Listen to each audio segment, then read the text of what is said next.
sweat equity, and we're thinking that's 500,000 number. Yeah. That's it. Question?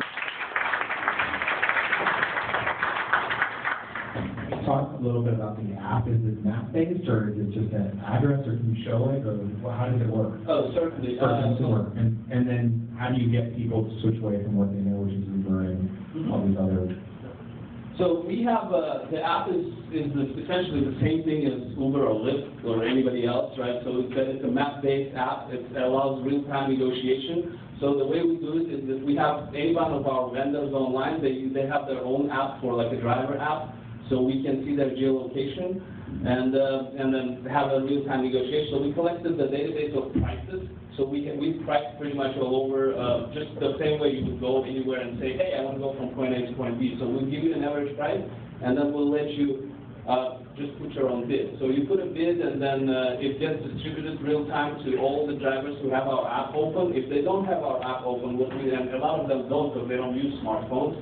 So the way we do it, we use the Twilio, and we send the SMS to the drivers. So we put a two-minute timer. And so within 2 minutes, we send the SMS to 10 random drivers within your area, and then they reply. And based on that reply, we process it and display it to you, whoever bids the lowest.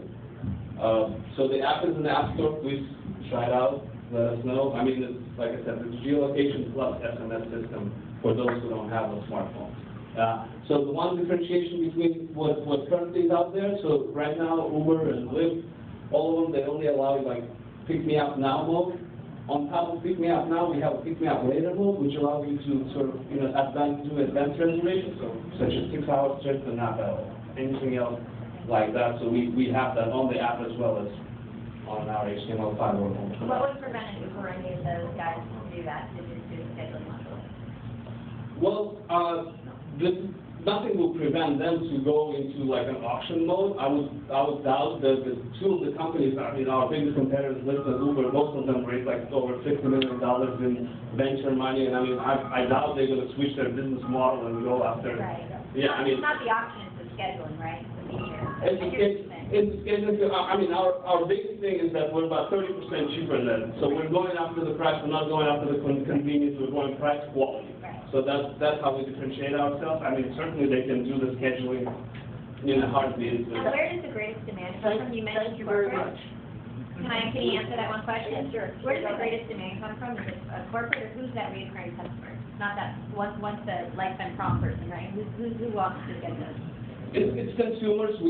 Our app went live like 3 months ago, and most of the traffic we're seeing for now from the consumers. We're starting to work in the corporate, so we have a portal for corporate enterprise portals where we say, hey, if you spend $1 million on the car service every year, here's the form you need to fill out, and then we distribute it to the operators who qualify with insurance and based on whatever qualifications, and then we can present you an annual plan where you can save way more, so people can bid and you actually can get a much better deal. Thank you.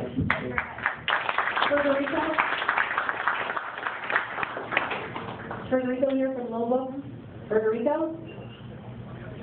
Where'd you go? Is that you? Okay, great. We changed the order, sorry. I took the ones that I had available, some of them had it. No worries.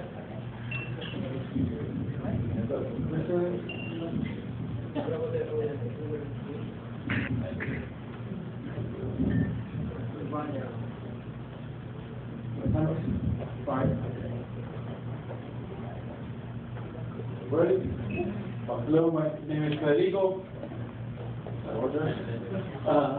and I'm founder of Livo. This is my team. We are 3 founders from Argentina. We have around 10 years of experience developing software and online marketing. We founded the company in 2011 and raised capital from Telefonica and built the first version of the site and came here to the Valley in order to make the company a little bit bigger. This is the problem that we're trying to find, we're trying to solve actually, is the value chain of the publishing industry. If you want to publish a book, you have to go through all of these layers until you get the reader and find out what the reader thinks of your book. We gather information from these institutions, go a little bit quicker, in order to explain the problem with numbers. So around 80,000 publishers worldwide receive 40 books a day to review and publish only 1% of that book, because they assume a lot of that is a lot of books to review, and a lot of frustrated writers, absolutely.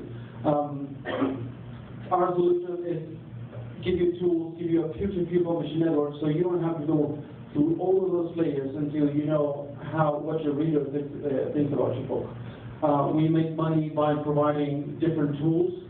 Basically, you get the chance to publish yourself for free, decide pricing, retain copyright, and 100% of sales. We don't charge any commissions on writers or publishers.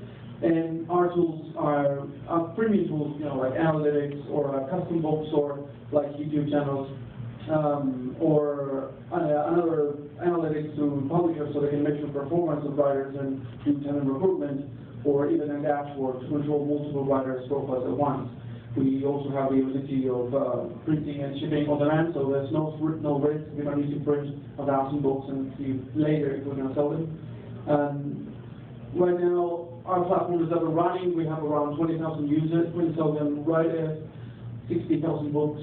All of this content is being uploaded from publishers and independent writers in Latin America and Spain. We receive a couple of 10 to 12,000 unique visitors per month. We are here to the Valley, really raising 500K in a convertible note. And that's pretty much it. We believe there is a huge opportunity here that it's not to become another bookstore. Our revenue model is not to sell more books, but provide tools to others, so others can sell books. Like SoundCloud does with musicians, and David does with filmmakers. We can make it with writers. Thank you very much.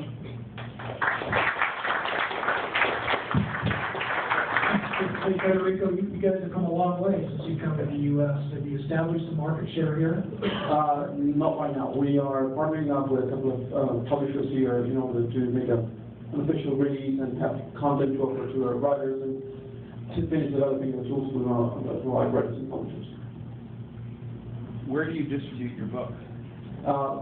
In the first place, it's our marketplace. It's like a social marketplace in Etsy for books. But we also have a chance to put books into Amazon, Barnes & Noble, iBooks, or wherever. And then users can use our platform like a control panel or further collaboration.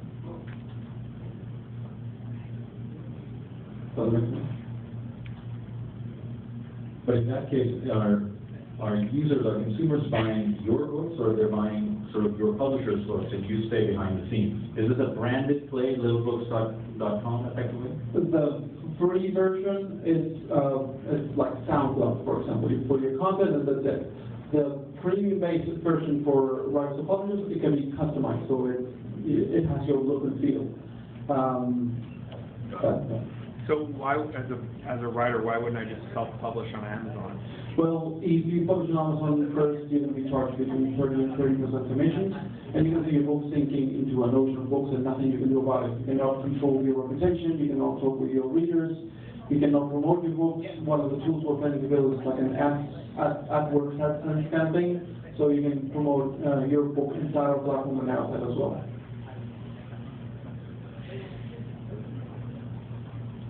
Any other questions? Okay, thank you very much. Thank you. One of our judges, unfortunately, was delayed on a flight, but happily, he still came right here from the airport, so we're very appreciative. Manny, and the good news is he owes us a favor, so he'll be back next time. However, I'm going to let him speak for a few minutes and just tell you who he is, what he does, and then he's going to join the rest of our investors, and of course, you can meet him later. Hello everyone, I'm Manny Fernandez with SF Angel. We're an early stage seed fund. We actually believe that every startup should at least have an opportunity to get started. So if you want more information, feel free to visit sfangel.co.